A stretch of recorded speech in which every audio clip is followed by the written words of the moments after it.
నాదెళ్ల మనోహర్ గారు, అదేవిధంగా జనసేన తరపున వచ్చినటువంటి నాయకులు కందుల దుర్గేశం గారు, BJP disciplinary committee chairman pak Satyanarayana గారు, బీజేపీ నాయకులు నాగభూషణం గారు, అదేవిధంగా ఈరోజు తెలుగుదేశం పార్టీ తరఫున పోటీ చేస్తున్నటువంటి పార్లమెంట్ అభ్యర్థులు, పోటీ చేస్తున్నటువంటి శాసనసభ అభ్యర్థులు వారికి సహకరించడానికి ప్రతి ఒక్క నియోజకవర్గంలో ఒక టీమును పెట్టుకోవాలి. ఆ టీం ద్వారా సమర్థవంతంగా ఈ కార్యక్రమాలు నిర్వహించాలని చెప్పి ఉద్దేశంతోనే మనం ఒక టీం ఏర్పాటు చేసుకున్నాం. వారందరూ కూడా వచ్చారు. వారందరికీ మనస్ఫూర్తిగా నా నమస్కారాలు. మీడియాకు కూడా ప్రత్యేకంగా నమస్కారాలు. ఈరోజు ఇప్పుడే పొత్తుల యొక్క ప్రాధాన్యత, మన అందరం కలిసి ఏ విధంగా ఒక జట్టుగా భేషజాలను వదిలిపెట్టి గెలిపే ధ్యేయంగా మనం ముందుకు పోవాల్సిన అవసరం ఉంది.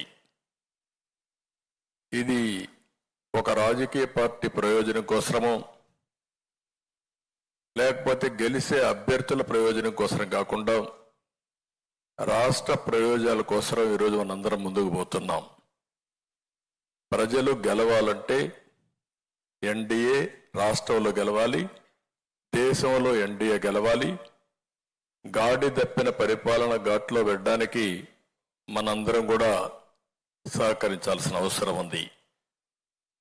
ఈరోజు అభ్యర్థుల ఎంపిక కూడా మీరు చూస్తే ఇంకా ఈరోజైతే నేను ఆలోచించాం, అన్ని రాజకీయ పార్టీలు వారి యొక్క ప్రొసీజర్స్ ఒకసారి మన ఎన్నిక ప్రారంభమైన తర్వాత, పొత్తు కూర్చుకున్న తర్వాత అభ్యర్థుల ఎంపిక వివిధ రాజకీయ పార్టీలు చేసుకోవాల్సిన అవసరం ఉంది. ఈరోజు జనసేన కానీ, బీజేపీ కానీ, తెలుగుదేశం కానీ ఈరోజు మనం మన అభ్యర్థుల్ని ఎంపిక చేశాం. వాళ్ళు కూడా ఎంపిక చేస్తున్నారు. ఎంపిక చేసేట్టు అందరం కూర్చోవాలనుకున్నాం.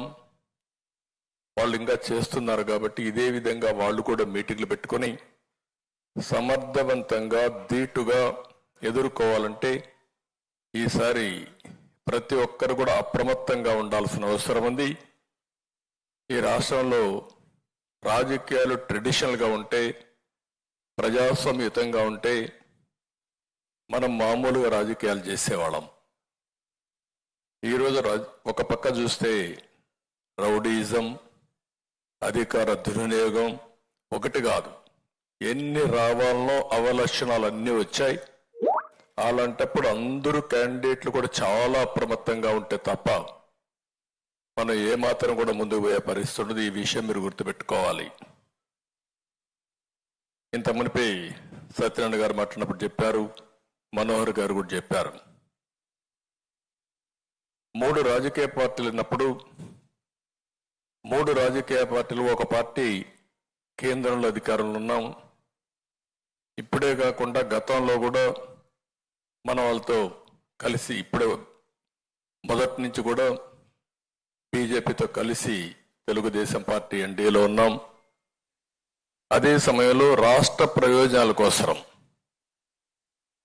ఈ రాష్ట్రంలో ఈసారి గెలవకపోతే రాష్ట్రం తీవ్రంగా నష్టపోతుందనే ఏకైక అభిప్రాయంతో మొదటి నుంచి కూడా ఓటు డివైడ్ కాకుండా మేమందరం సహకరిస్తామని ముందుకొచ్చి పవన్ కళ్యాణ్ గారు అందరికంటే ముందు చెప్పిన వ్యక్తి, ఒక పద్ధతి ప్రకారం రాజకీయం చేసిన వ్యక్తి. అక్కడి నుంచి ప్రతి ఒక్కరు కూడా ఆలోచించిన తర్వాత లాభ నష్టాలు బేరీ చేసుకోవడం కాకుండా రాజకీయ పార్టీలు ఉన్నప్పుడు ఎన్నికల్లో పోటీ చేయడానికి ప్రతి ఒక్కరు ప్రయత్నం చేస్తాం. నేనైతే ఇప్పటికీ 9 ఎలక్షన్లు 78 నేను పోటీ చేశాను. తర్వాత 83 నుంచి రాష్ట్ర స్థాయిలో రాజకీయాలన్నీ కూడా 84 ఆగస్టు క్రైసిస్ నుంచి నేనే అభ్యర్థుల ఎంపిక కానీ ఎన్నికలు నిర్వహించడం కానీ అక్కడి నుంచి కూడా చేశాం. ప్రతి ఒక్క ఎన్నికల్లో పొత్తులు పెట్టుకున్నాం, అవసరమైనప్పుడు పొత్తులు లేకుండా పోటీ చేశాం. అయితే ఎక్కడికక్కడ అప్పటికుండే పరిస్థితులకు అనుగుణంగా మనం ముందుకు పోయే పరిస్థితికి వచ్చాం. అయితే ఈరోజు కూడా ఈ పొత్తులు పెట్టుకున్న తర్వాత తెలుగుదేశం పార్టీకి ఒక విశ్వసనీయత ఉంది. అదే మరి బీజేపీ కూడా జాతీయ పార్టీగా ఉంది. వారు కూడా అధికారంలో ఉండడమే కాకుండా ఒక విశ్వసనీయతతో వారు కూడా ముందుకు పోయే పరిస్థితి వస్తుంది. ఇంకో పక్క జనసేన పార్టీ కార్యకర్తలు కూడా పవన్ కళ్యాణ్ గారి యొక్క నాయకత్వం పైన అభిమానంతో కానీ లేకపోతే ఒక కమిట్మెంట్తో పనిచేస్తున్నారు. ఇవన్నీ కూడా పర్ఫెక్ట్గా జరగాలంటే ఒక్క వ్యక్తి కూడా ఈరోజు అందరూ